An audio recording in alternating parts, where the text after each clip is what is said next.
Hi hello ನಮಸ್ತೆ. Guarantee ಸ್ಪೆಷಲ್ಗೆ ಸ್ವಾಗತ. ನಾನು ರಾಮ್ ಬಡ್ಗೇರ್. ಡ್ರೋನ್ ದಾಳಿ ನಡೆದ ವಾಯು ನೆಲೆಗೆ ಭೇಟಿ ನೀಡಿದ ಮೋದಿ. ಭಾರತೀಯರಿಗೆ ನಮೋ ಭರವಸೆ. ಸೇನೆಯ ಅಸಲಿ ಸಾಮರ್ಥ್ಯದ ಅನಾವರಣ. ಪಾಕಿಸ್ತಾನದ ಲೆಕ್ಕ ಚುಕ್ತಾ ಮಾಡಿದ ಬಳಿಕ ಪ್ರಧಾನಿ ಹೇಳಿದ್ದೇನು? ಆಪರೇಷನ್ ಸಿಂಧೂರ ಬಳಿಕ ಪಾಕ್ ಪ್ರಧಾನಿ ಸೇನಾ ಮುಖ್ಯಸ್ಥ ಗಾಯಬ್. ಇದೇ ಈ ಹೊತ್ತಿನ ವಿಶೇಷ. ಮೋದಿ ಹೈತೋ ಮುಮ್ಕಿನ್ ಹೈ.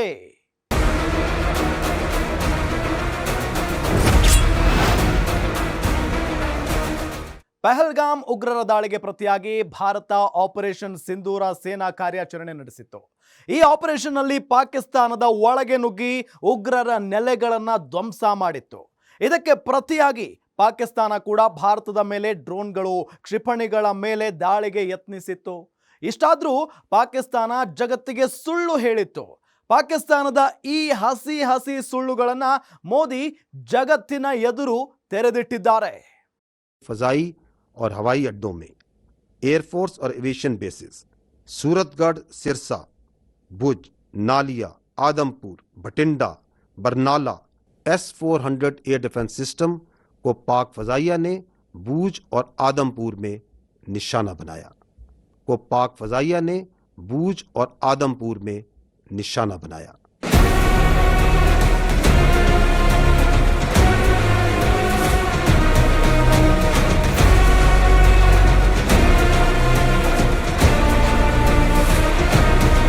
ಸುಳ್ಳು, ಹಸಿ ಸುಳ್ಳು.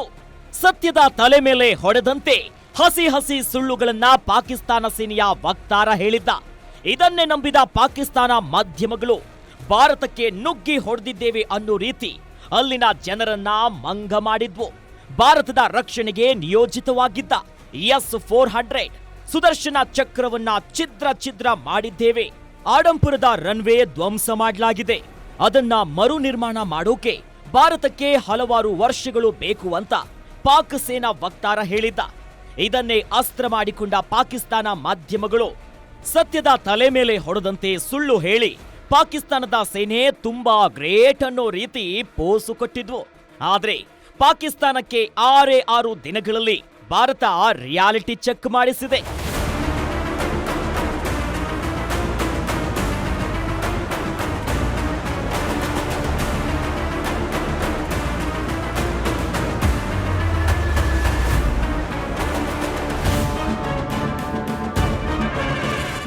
ಆದಂಪುರ್ ವಾಯುನೆಲೆಯ ಮೇಲೆ ವಾಯುಸೇನೆ ದಾಳಿ ನಡೆಸಿದೆ ಅಂತ ಪಾಕಿಸ್ತಾನ ಹೇಳಿತ್ತು. ಆದರೆ ಪಾಕಿಸ್ತಾನ ಹಸಿ ಸುಳ್ಳನ್ನ ಹೇಳಿದೆ ಅಂತ ಭಾರತದ ಪ್ರಧಾನಿ ನರೇಂದ್ರ ಮೋದಿ ಜಗತ್ತಿಗೆ ತೋರಿಸಿದ್ದಾರೆ. ಪಾಕಿಸ್ತಾನ ಸೇನೆ ಯಾವ ಆದಂಪುರ್ ವಾಯುನೆಲೆ ಮೇಲೆ ದಾಳಿ ಮಾಡಿದ್ದೇವೆ ಅಂತ ಹೇಳಿತ್ತು, ಅದೇ ಆದಂಪುರ್ ಏರ್ಬೇಸ್ಗೆ ಪ್ರಧಾನಿ ಮೋದಿ ಭೇಟಿ ನೀಡಿ ಪಾಕಿಸ್ತಾನವನ್ನ ಬೆತ್ತಲು ಮಾಡಿದ್ದಾರೆ. ಆಡಂಪುರ ವಾಯುನೆಲೆಯಲ್ಲಿ ಸೈನಿಕರನ್ನ ಭೇಟಿ ಮಾಡಿದ ಮೋದಿ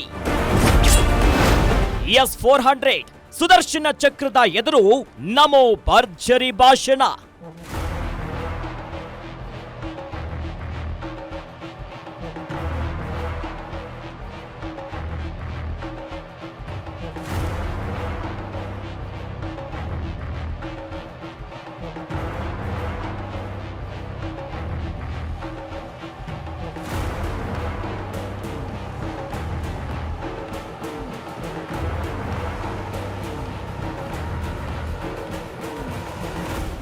ಮೇ 7ರಂದು ಭಾರತ ಆಪರೇಷನ್ ಸಿಂಧೂರ ಕಾರ್ಯಾಚರಣೆಯನ್ನ ಆರಂಭಿಸಿದೆ. 2016ರ ಸರ್ಜಿಕಲ್ ಸ್ಟ್ರೈಕ್, 2019ರ ಏರ್ ಸ್ಟ್ರೈಕ್ ಮಾಡಿದಂತಲ್ಲ ಈ ಆಪರೇಷನ್ ಸಿಂಧೂರ. ಇದನ್ನ ಸ್ವತಃ ಪ್ರಧಾನಿ ನರೇಂದ್ರ ಮೋದಿಯವರೇ ಹೇಳಿದ್ದಾರೆ. ಇನ್ನು ಮುಂದೆ ಭಾರತದಲ್ಲಿ ನಡೆಯೋ ಉಗ್ರರ ದಾಳಿಯನ್ನ ಪಾಕಿಸ್ತಾನವೇ ಖುದ್ದು ನಡೆಸ್ತಾ ಇದೆ ಅಂತ ಪರಿಗಣಿಸಲಾಗುತ್ತೆ. ಉಗ್ರರ ದಾಳಿಗೆ ಭಾರತೀಯ ಸೇನೆಯೇ ಉತ್ತರ ನೀಡುತ್ತೆ. ಸರ್ಜಿಕಲ್ ಸ್ಟ್ರೈಕ್, ಏರ್ ಸ್ಟ್ರೈಕ್ಗಳಿಗೆ ಮಾತ್ರ ಭಾರತದ ಪ್ರತಿಕ್ರಿಯೆ ಸೀಮಿತವಾಗುತ್ತೆ ಅಂತ ಭಾವಿಸಿದ್ರೆ ಅದು ತಪ್ಪು ಅಂತ ಪ್ರಧಾನಿ ಮೋದಿಯವರು ಎಚ್ಚರಿಕೆ ನೀಡಿದ್ರು.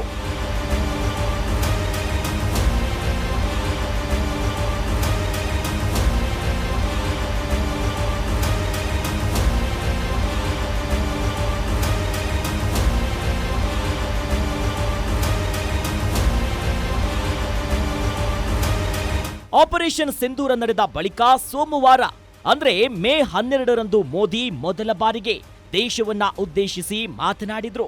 ಈ ವೇಳೆ ಪಾಕಿಸ್ತಾನಕ್ಕೆ ಖಡಕ್ ಎಚ್ಚರಿಕೆಯ ಸಂದೇಶವನ್ನ ರವಾನಿಸಿದ್ರು. ಪಾಕಿಸ್ತಾನದ ವಿರುದ್ಧ ಭಾರತ ಏನೇ ಚರ್ಚೆ ನಡೆಸಿದ್ರು ಅದು ಉಗ್ರವಾದ ಮತ್ತು ಪಾಕ್ ಆಕ್ರಮಿತ ಕಾಶ್ಮೀರಕ್ಕೆ ಮಾತ್ರ ಸೀಮಿತ. ಅದರ ಹೊರತಾಗಿ ಬೇರಾವುದೇ ವಿಚಾರವನ್ನ ಚರ್ಚಿಸಲ್ಲ ಅಂತ ಸ್ಪಷ್ಟವಾಗಿ ಹೇಳಿದ್ರು. ಯಾವುದೇ ಕಾರಣಕ್ಕೂ ಭಯೋತ್ಪಾದನೆ ಮತ್ತು ಶಾಂತಿ ಮಾತುಕತೆ ಒಟ್ಟೊಟ್ಟಿಗೆ ನಡೆಯೋದಕ್ಕೆ ಸಾಧ್ಯವೇ ಇಲ್ಲ ಅಂತ ಪ್ರಧಾನಿ ಮೋದಿ ಪಾಕಿಸ್ತಾನಕ್ಕೆ ಎಚ್ಚರಿಕೆ ನೀಡಿದ್ರು.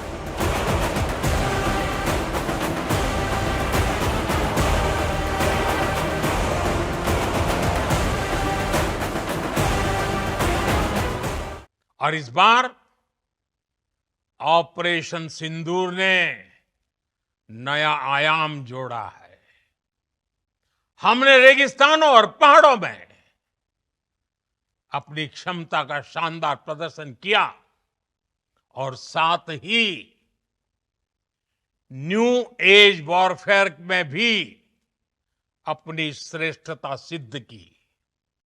भारत का मत एकदम स्पष्ट है। टेरर और टॉक एक साथ नहीं हो सकते। टेरर और ट्रेड एक साथ नहीं चल सकते और पानी और खून भी एक साथ नहीं बह सकता। मैं आज विश्व समुदाय को भी कहूंगा,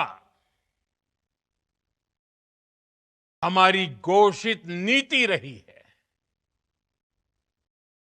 अगर पाकिस्तान से बात होगी तो टेररिज्म पर ही होगी।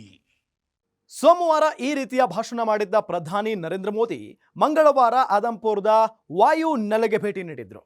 ವಾಯು ನೆಲೆಗೆ ಭೇಟಿ ನೀಡಿ ಭಾರತೀಯ ವಾಯುಸೇನೆ ಸೈನಿಕರ ಜೊತೆಗೆ ಪ್ರಧಾನಿ ಮೋದಿ ಚರ್ಚೆ ನಡೆಸಿದ್ರು.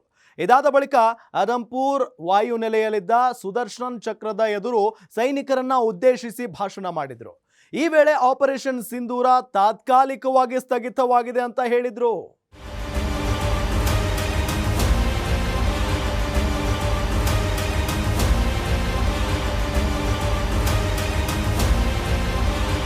ನರೇಂದ್ರ ಮೋದಿ ಆಡಂಪುರ ವಾಯುನೆಲೆಗೆ ಭೇಟಿ ನೀಡಿರುವ ಹಿಂದೆ ಬಹುದೊಡ್ಡ ಉದ್ದೇಶವಿದೆ.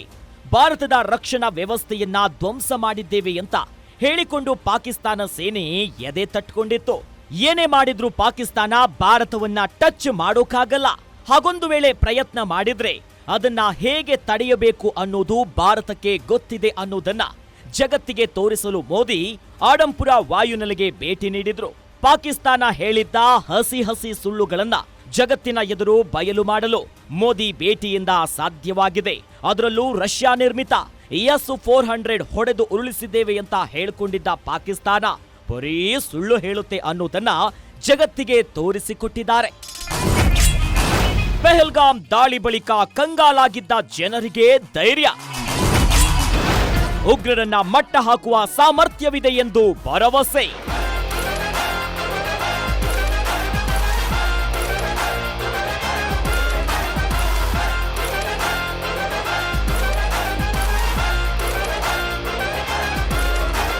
ಏಪ್ರಿಲ್ 22, 2025 ಭಾರತೀಯರ ಬಹಳ ದಿನ ನೆನಪಿಟ್ಟುಕೊಳ್ಳುವ ದಿನ. ಅಂದು ಉಗ್ರರು ಅನ್ನೋ ತಲೆಮಾಸಿದ ಕ್ರಿಮಿಗಳು ಜಮ್ಮು ಕಾಶ್ಮೀರದ ಪೆಹಲ್ಗಾಮ್ನ ಬೈರಸನ್ ಕಣಿವೆಯಲ್ಲಿ ಅಟ್ಟಹಾಸವನ್ನ ಮೆರೆದಿದ್ರು. ಪ್ರವಾಸಿಗರನ್ನ ಗುರಿಯಾಗಿಸಿ ದಾಳಿ ಮಾಡಿದ್ರು. ಧರ್ಮ ಯಾವುದು ಅಂತ ಕೇಳಿ ಪಾಯಿಂಟ್ ಬ್ಲಾಕ್ನಲ್ಲಿ ಗುಂಡು ಹೊಡೆದಿದ್ರು. ನಮ್ಮನ್ನು ಸಾಯಿಸಿ ಬಿಡಿ ಅಂತ ಅಂಗಲಾಚಿದವರಿಗೆ ಜಾವೋ ಮೋದಿಗೆ ಬೋಲೋ ಅಂದ್ರೆ ಹೋಗಿ ಮೋದಿಗೆ ಹೇಳು ಅಂದಿದ್ರು. ಮೋದಿಗೆ ಹೋಗಿ ಹೇಳಿದ್ರೆ ಏನಾಗುತ್ತೆ ಅನ್ನೋದನ್ನ ಭಾರತೀಯ ಸೇನೆ ತೋರಿಸಿದೆ.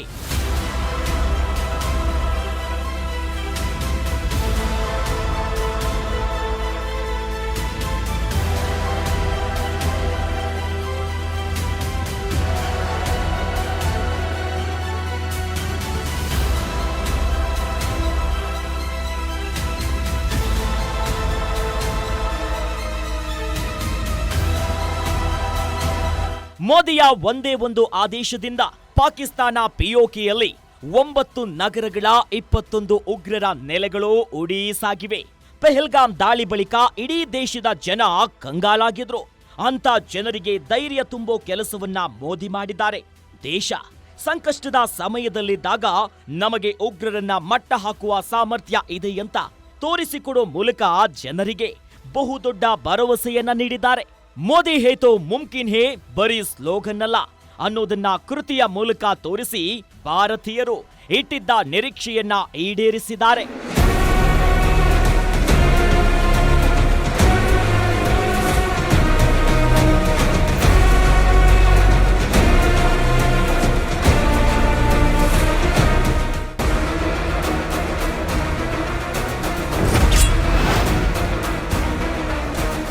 ಮೇ 7ರಂದು ಆಪರೇಷನ್ ಸಿಂಧೂರ ಕಾರ್ಯಾಚರಣೆ ಬಳಿಕ ಪಾಕಿಸ್ತಾನದ ಪ್ರಧಾನಿ ಶಹಬಾಜ್ ಶರೀಫ್, ಪಾಕಿಸ್ತಾನ ಸೇನಾ ಮುಖ್ಯಸ್ಥ ಆಸಿಂ ಮುನೀರ್ ಇಬ್ರು ನಾಪತ್ತೆಯಾಗಿದ್ದಾರೆ. ಭಾರತದ ವಿರುದ್ಧ ದೊಡ್ಡ ದಾಳಿ ಮಾಡಿದ್ದೇವೆ ಅಂತ ಕೊಚ್ಚಿಕೊಳ್ತಿದ್ದವರು ಏನಾಗಿದ್ದಾರೆ ಅನ್ನೋದು ಯಾರಿಗೂ ಗೊತ್ತಿಲ್ಲ. ಭಾರತ ಈ ಪರಿ ನುಗ್ಗಿ ಹೊಡೆಯುತ್ತೆ ಅನ್ನೋ ಪರಿಕಲ್ಪನೆ ಅವರಿಗೆ ಇರಲಿಲ್ಲ. ಹೀಗಾಗಿ ತಮ್ಮ ದೇಶದ ಜನಕ್ಕೆ ಮುಖ ತೋರಿಸಲಾಗದೆ ಅವಿತುಕೊಂಡಿದ್ದಾರೆ. ಈಗ ನೋಡಿದ್ದು ಯಾರನ್ನ ಅಂತ ನೆನಪಿಟ್ಕೊಳ್ಳಿ. ಈತನ ಹೆಸರು ಶಹಬಾಜ್ ಶರೀಫ್, ಪಾಕಿಸ್ತಾನದ ಪ್ರಧಾನಿ. ಮೇ 7ರಂದು ಭಾರತ ಆಪರೇಷನ್ ಸಿಂಧೂರ ಕಾರ್ಯಾಚರಣೆ ನಡೆಸಿತ್ತು. ಮೇ 7ರಂದು ಪಾಕಿಸ್ತಾನ ಯಾವುದೇ ರೀತಿಯ ಪ್ರತ್ಯುತ್ತರವನ್ನ ನೀಡಲಿಲ್ಲ. ಆದ್ರೆ ನರಿಬುದ್ಧಿಯ ಪಾಕಿಸ್ತಾನ ಸುಮ್ಮನೆ ಕೂರೋ ಜಾಯಮಾನ ಹೊಂದಿಲ್ಲ. ಭಾರತದ ಆಪರೇಷನ್ ಸಿಂಧೂರಕ್ಕೆ ಪ್ರತಿಯಾಗಿ ಮೇ 8, 9ರಂದು ಭಾರತದ ಮೇಲೆ ಡ್ರೋನ್ಗಳು, ಕ್ಷಿಪಣಿಗಳನ್ನ ಹಾರಿಸಿ ದಾಳಿಗೆ ಯತ್ನಿಸಿತ್ತು. ಪಾಕಿಸ್ತಾನದ ಈ ಎಲ್ಲ ಯತ್ನಗಳನ್ನ ಭಾರತ ತಡೆದಿತ್ತು. ಯಾವಾಗ ಪಾಕಿಸ್ತಾನ ಭಾರತದ ಮೇಲೆ ದಾಳಿಗೆ ಯತ್ನಿಸಿತ್ತು, ಭಾರತ ಪ್ರತಿ ದಾಳಿಯನ್ನ ನಡೆಸಿತ್ತು.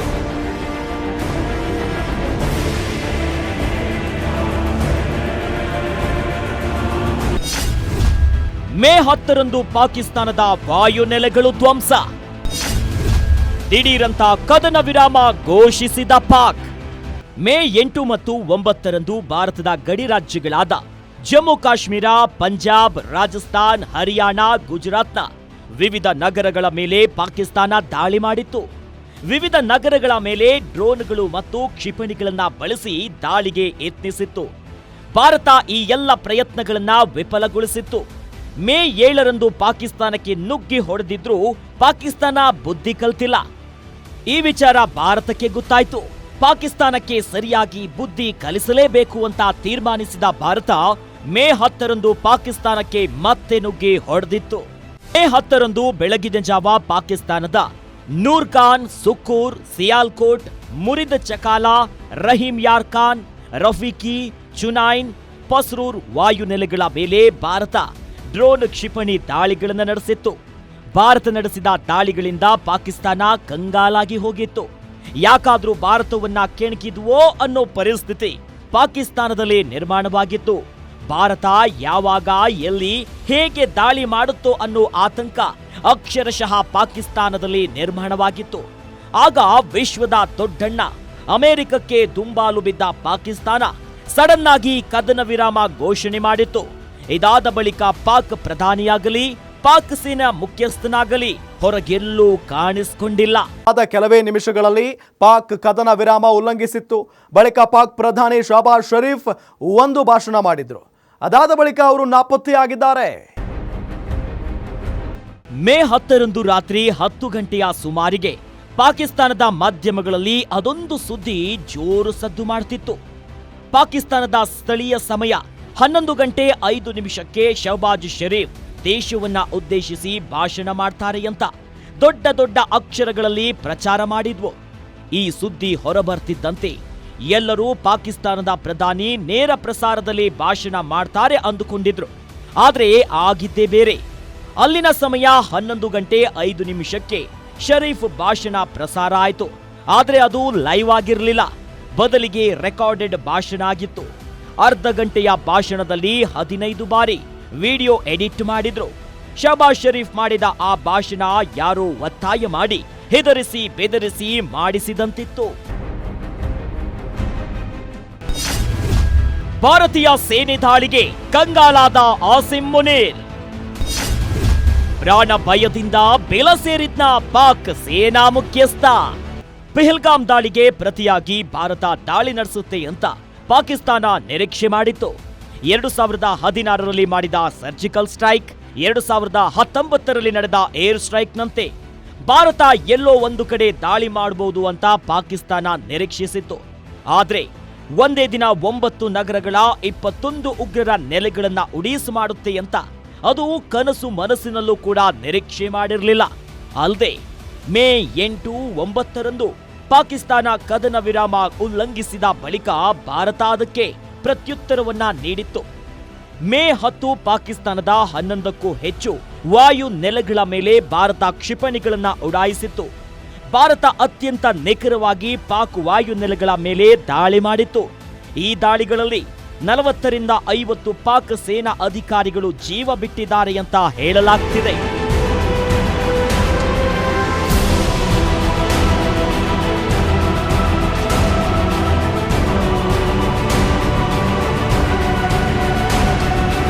ಮೇ 7ರಂದು ಶುರುವಾಗಿರೋ ಆಪರೇಷನ್ ಸಿಂಧೂರ ಇನ್ನೂ ಮುಗ್ದಿಲ್ಲ.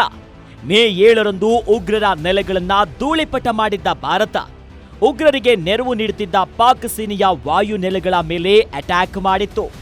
ಯಾವಾಗ ಭಾರತ ಈ ರೀತಿಯಾಗಿ ಆಕ್ರಮಣಕಾರಿಯಾಗಿ ಪ್ರತಿದಾಳಿ ಮಾಡಲು ಶುರು ಮಾಡ್ತೋ ಅಲ್ಲಿಗೆ ಪಾಕ್ ಸೇನೆ ಬೆಚ್ಚಿ ಬಿದ್ದಿದೆ. ಅದರಲ್ಲೂ ಪಾಕಿಸ್ತಾನದ ಸೇನೆಯ ಮುಖ್ಯಸ್ಥ ಆಸಿಂ ಮುನೀರ್ ಹೆದರಿ ಹೋಗಿದ್ದಾನೆ. ಭಾರತೀಯ ಸೇನೆ ತನ್ನ ಜೀವ ತೆಗೆಯಬಹುದು ಅನ್ನೋ ಮಟ್ಟಿಗೆ ಬೆಚ್ಚಿಬಿ ದಿನಗಳ ಹಿಂದೆ ಭಾರತ ಪಾಕಿಸ್ತಾನ ಒಂದಾಗಲು ಸಾಧ್ಯವೇ ಇಲ್ಲ. ಪಾಕಿಸ್ತಾನವನ್ನ ಹುಟ್ಟು ಹಾಕಲು ನಮ್ಮ ಪೂರ್ವಜರು ಭಾರೀ ತ್ಯಾಗ ಬಲಿದಾನಗಳನ್ನ ಮಾಡಿದ್ದಾರೆ. ದ್ವಿರಾಷ್ಟ್ರ ನೀತಿಯನ್ನ ನಾವು ಎಂದಿಗೂ ಪ್ರತಿಪಾದಿಸುತ್ತೇವೆ. ಭಾರತ ಎಂದಿಗೂ ಪಾಕಿಸ್ತಾನವನ್ನ ಅಲುಗಾಡಿಸಲು ಆಗಲ್ಲ, ಹಾಗೆ ಹೀಗೆ ಅಂತ ಪುಂಗಿಬಿಟ್ಟಿದ್ದ ಆಸಿಂ ಮುನೀರ್ ಅಲ್ಲದೆ ಭಾರತವನ್ನ ಕೆಣಕೋ ರೀತಿಯಲ್ಲಿ ಮಾತನಾಡಿದ್ದ. ಅಂತ ಆಸಿಂ ಮುನೀರ್ 2 ದಾಳಿಗಳಿಂದ ಹೆದರಿ ಬೀಲ ಸೇರಿದ್ದ ಅನ್ನೋ ಪ್ರಶ್ನೆ ಈಗ ಎದುರಾಗಿದೆ.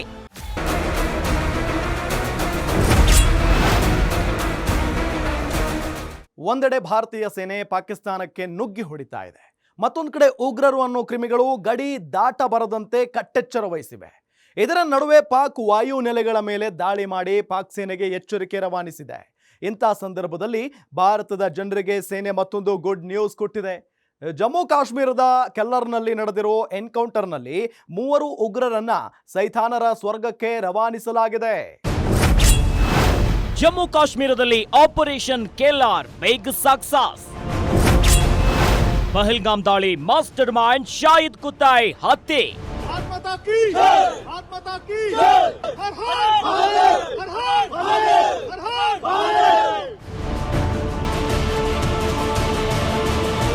ಪಹಲ್ಗಾಮ್ನಲ್ಲಿ ನಡೆದ ಉಗ್ರರ ದಾಳಿ ಬಳಿಕ ಇಡೀ ದೇಶದ ಜನ ದಾಳಿ ಮಾಡಿರೋರನ್ನ ಹುಡುಕಿ ಹೊಡಿಬೇಕು ಅಂತ ಒತ್ತಾಯಿಸಿದ್ರು. ಧರ್ಮ ಕೇಳಿ ಹತ್ಯೆ ಮಾಡಿದ್ದಾರೆ ಅನ್ನೋದು ಈ ಮಟ್ಟಿಗೆ ಜನರಲ್ಲಿ ಆಕ್ರೋಶಕ್ಕೆ ಕಾರಣವಾಗಿತ್ತು. ಪಹಲ್ಗಾಮ್ನ ಬೈಸರನ್ ಕಣಿವೆಯಲ್ಲಿ ಇದ್ದಕ್ಕಿದ್ದಂತೆ ಪ್ರತ್ಯಕ್ಷರಾದ ತಲೆಮಾಸಿದ ಉಗ್ರರು ಒಂದೇ ಒಂದು ಗುಕ್ಕಿನಲ್ಲಿ 26 ಜನರ ಜೀವ ತೆಗೆದಿದ್ರು. ಬಂದಷ್ಟೇ ವೇಗದಲ್ಲಿ ಅಲ್ಲಿಂದ ಎಸ್ಕೇಪ್ ಕೂಡ ಆಗಿದ್ರು. ಏಪ್ರಿಲ್ 22ರಿಂದ ಸತತವಾಗಿ ಭಾರತೀಯ ಸೇನೆ ದಾಳಿ ಮಾಡಿದ ಉಗ್ರರಿಗಾಗಿ ಹುಡುಕಾಟವನ್ನ ನಡೆಸುತ್ತಲೇ ಇತ್ತು. ಈಗ ಸುಮಾರು 21 ದಿನಗಳ ಬಳಿಕ ಪಹಲ್ಗಾಮ್ ದಾಳಿಯ ಮಾಸ್ಟರ್ ಮೈಂಡ್ ಫಿನಿಶ್ ಆಗಿದ್ದಾನೆ. ಸೇನೆ ಅಧಿಕೃತ ಮಾಹಿತಿಯನ್ನ ನೀಡಿದೆ.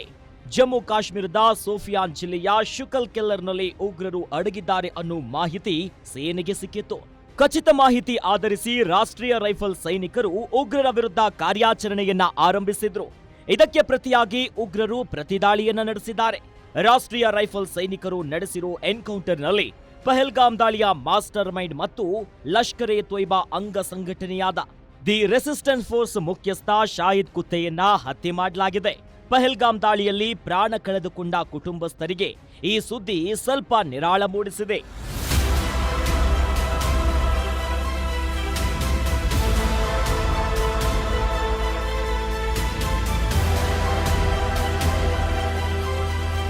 ಶೋಫಿಯಾನ್ ಜಿಲ್ಲೆಯ ಶುಕಲ್ ಕೆಲ್ಲರ್ನಲ್ಲಿ ಶಾಹಿದ್ನ ಜೊತೆಗೆ ಇನ್ನೂ 2 ಉಗ್ರರು ಸೈತಾನರ ಸ್ವರ್ಗ ಸೇರಿದ್ದಾರೆ. ಉಗ್ರರು ಎಲ್ಲೇ ಅಡಗಿದ್ರು ಬಿಡಲ್ಲ ಅಂತ ಮೋದಿ ವಾರ್ನಿಂಗ್ ಕೊಟ್ಟಿದ್ರು. ಮೋದಿ ವಾರ್ನಿಂಗ್ ಕೊಟ್ಟ ಮರುದಿನವೇ 3 ಉಗ್ರರನ್ನ ಫಿನಿಶ್ ಮಾಡಲಾಗಿದೆ. ಶಾಹಿದ್ ಜೊತೆಗೆ ಅಕ್ಟೋಬರ್ 24ರಲ್ಲಿ ಲಷ್ಕರ್ ಎ ತೊಯ್ಬಾ ಸೇರಿದ್ದ ಶೋಫಿಯಾನ್ ನಿವಾಸಿ 21 ವರ್ಷದ ಅದ್ನಾನ್ ಶಫೀದಾರ್ ಕೂಡ ಮೃತಪಟ್ಟಿದ್ದಾನೆ. ಇದೇ ಶೋಪಿಯಾನ್ ಜಿಲ್ಲೆಗೆ ಸೇರಿದ ಮತ್ತೊಬ್ಬ ಉಗ್ರ ಅಮೀರ್ ಬಶೀರ್ ದಾರ್ ಕೂಡ ಸೇನೆ ಎನ್ಕೌಂಟರ್ಗೆ ಬಲಿಯಾಗಿದ್ದಾನೆ.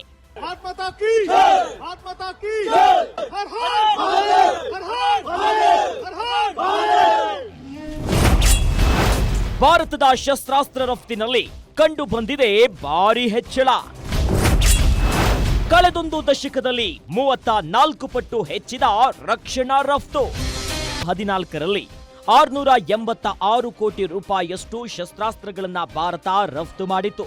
2024-25ನೇ ಆರ್ಥಿಕ ವರ್ಷದಲ್ಲಿ ಇದು 23,622 ಕೋಟಿ ರೂಪಾಯಿಗೆ ಏರಿಕೆಯಾಗಿದೆ.